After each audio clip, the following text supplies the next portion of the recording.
আমার ইনদাল ইকাই ওয়া তাগতিয়া বিযিকরিল্লাহ, যখন আপনি কোনো পাত্র ঢাকবেন খাবারের বা পানির, তখনও বিসমিল্লাহ বলে ঢাকবেন। বিসমিল্লাহ। বস্তার আপনি মুখটা বাঁধবেন, আপনি বা একটা আপনার কোনো কিছু থলি আছে, ব্যাগ আছে, বেঁধে রাখছেন বা ঢেকে রাখছেন, বিসমিল্লাহ। দরজাটা বন্ধ করেন, বাড়িতে ঢুকলেন, বাসায় ঢুকলেন, অনেকে ঢুকছেন না, প্রতিদিন নিজের বাসায় ঢুকছেন বা নিজের বাড়িতে ঢুকছেন, বিসমিল্লাহ অভ্যাস করে নিয়েছি আলহামদুলিল্লাহ। বাড়িতে ঢুকতে দরজা বন্ধ করলাম, বিসমিল্লাহ, আর শয়তান ঢুকতে পারবে না। খেতে বসলে বিসমিল্লাহ, শয়তান আর খেতে পারবে না, ভিতরেই ঢুকতে পারল না। তো এই তদবিরগুলো করতে হবে। এই হাদিস ও সহিহ বুখারী মুসলিমে রয়েছে। হাদিসটি বেশ লম্বা। ইযা কানা জুনহুল্লাইল, সহিহ বুখারীর হাদিসটি গেছে কিন্তু আমাদের ধারাবাহিক আলোচনায়। যখন রাত অন্ধকার হয়ে আসে অথবা আমসাইতুন সন্ধ্যা হয়, বা কুফু সিবিয়াম, সন্ধ্যাবেলা সূর্য ডোবার সময় বাচ্চাদেরকে ধরে রাখিও, বাইরে যেতে দিও না, পার্কে নিয়ে খেলতে যাবেন না, কোন বিচে যাবেন না, আর এদিক সেদিকে রাস্তাঘাটে করতে চলো বাজারে যায়, সূর্য ডুবছে, মূর্খদের কাজ, যারা দিন সম্পর্কে জানে না, দিনেরও কল্যাণ জানে না, দুনিয়ারও কল্যাণ জানে না। ফাইন্না শায়াতিনা তানতাশিরু হিনা, সেই সময় শয়তান ছড়িয়ে পড়ে, বিক্ষিপ্ত হয়ে যায়। ফাইদা যাহাবা সাআতুম মিনাল লাইল, রাতের কিছু অংশ 1 ঘন্টা চলে গেল, এশার একটু আগে কাজ, এখন এই সময় এখন বাচ্চাদেরকে নিয়ে বেরোন, কোনো অসুবিধা নেই। কিন্তু ঠিক সন্ধ্যা ডুবার, সূর্য ডুবার 10 মিনিট 15 মিনিট আগে, 10 মিনিট 15 মিনিট পরে, এই সময়টা বেরোবেন না। ও আগলে খোলা, আবার দরজাকে বন্ধ করে দিবে, দরজা খোলা রাখতে হয় না। আমাদের সে লোকেরা দরজাই নাই বাড়িতে, দরজা থাকলেও দরজা বন্ধ করবেন না, খোলা রাখা অভ্যাস। নতুন নতুন সৌদি আরব আসার পরে ওই দরজা খুলে রাখা অভ্যাস। এসির দেশ, তারপরেও নতুন লোকেরাকে দেখবেন পার্থক্যটা। বা কেউ ভিজিট করতে এসে দরজা খুলে রেখে দিস, দরজা খুলে রেখে দিচ্ছে।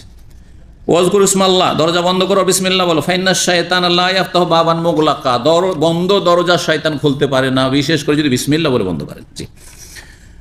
তারপরে ওয়াকু কেরাবাকুম, তোমাদের মশকগুলি মুখ বেঁধে দাও, ওয়াজকুর বিসমিল্লাহ বলো। ওয়াখাম্মিরু আনে, পাত্রগুলিকে ঢেকে দাও, বিসমিল্লাহ বলো। ওয়ালো আনতারিজু আলাইহা শাইআন, কোনো কিছু দিয়ে ঢাকো না কেন। ওয়াতফিউ মাসাবিহাকুম, প্রদীপ যদি থাকে, আগুন খোলা, যখন চেরাগ প্রদীপের যুগ ছিল, কি বলতেন আপনারা, চেরাগের যুগ, আগুন জ্বলছে, আর ঘরটাকে আলো করার জন্য অথবা উঠানটাকে আলো করার জন্য জেলে রেখে দিলেন, না, এটা ঠিক নয়।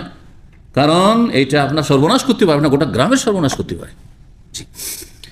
এঁদুরের বদমাইশি হচ্ছে, এই নিয়ে দৌড় দিবে, সেটাকে ধরে নিয়ে আর যেখানে সেখানে লাগিয়ে দিল, সব কিছুকে জ্বালিয়ে ছারখার করে দিল। ও নাহা আনিস শরীফিন ফামিস শেখা, মশক দেখেছেন কেউ? মশক দেখেছেন না দেখেননি? কয়টা মুখ থাকে? একটা মুখ শুধু, একটা তো এই গলার কাছে। মশক মানে হচ্ছে একটা বকরি ছাগলের চামড়া সেলাই করে দেওয়া হয়েছে, আর তারপরে পানি ভরলে মনে হচ্ছে আবার একটা বকরি, ঠিক না? তাহলে পানি তাতে ঢুকাবার জন্য এখানে বড় বড় একটা মুখ, আর একটা পান করার জন্য এখান দিয়ে, এত বড় মুখ দিয়ে কী করে পান করবেন? তাহলে আর একটা মুখ হচ্ছে, হ্যাঁ, কোন দিক থেকে? একটা পায়ের ওই জায়গা থেকে একটা নল করা আছে, হ্যাঁ, যেমন বদনার নল থাকে, হ্যাঁ, পান করার জন্য। তো এই যে পান করতে, মশক থেকে যদি পান করেন, দেখে শুনে পান করবেন না আপনি। ওই যে নলটা আছে, মশকের যুগ নেই, বদনা দিয়ে বোঝেন, বদনাতে পানি রাখা আছে, বদনা বুঝেন তো? লোটা আর বদনা বুঝেন? লোটা আর বদনায় পার্থক্য কি?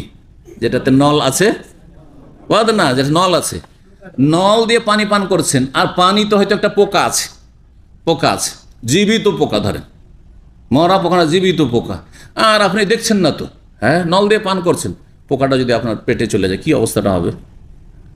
হ্যাঁ, অস্ত্রোপচার করে, অপারেশন করে বের করতে হবে না? নাহলে মরণ হয়ে যেতে পারে আপনার। জি, এই জন্য নিষেধ করেছে রাসূলুল্লাহ সাল্লাল্লাহু আলাইহি ওয়াসাল্লাম। সহিহ বুখারীর হাদিস, কয়েকজন সাহাবী বর্ণনা করেছেন, ওয়া নাহা আনিশ শুরবে ফিল ইনাই ওয়ান নাফখি ফিহি, আর পাত্র থেকে পান করছেন, আনিন নাফাস ফিল ইনা, পাত্রতে পান করছেন আর তাতে আপনি শ্বাস নিচ্ছেন, শ্বাসটা যাচ্ছে, এটাও নিষেধ করেছেন।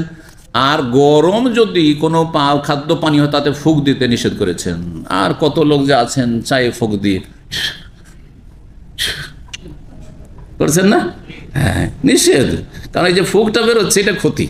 কিন্তু যখন আমি দম করব, কাউকে দোয়া পড়ে, সেটাও তো ফুঁক দিলাম, বা তেলে ফুঁক দিলাম, তেলটা খেয়ে নিও, জাইতুন তেল, পানিতে ফুঁক দিলাম আর বললেন যে পানিটা খেয়ে নিও, বলছি না, সেটাতে ক্ষতি করবে না। কেন? তাতে যেহেতু দোয়া পড়েছি, সূরা পড়েছি, সেইটার কারণে। আসল হচ্ছে ভিতর থেকে যে ফুঁকটা বেরোচ্ছে, সেটা ক্ষতিকর শরীরের জন্য, সেই জন্য নিষেধ করেছেন।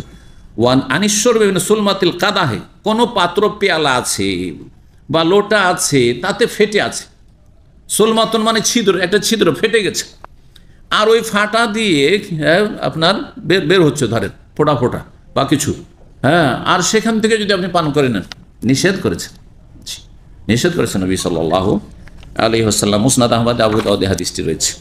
এবং হাদিসটিকে আল্লাহ আলবানী হাসান বলেছেন।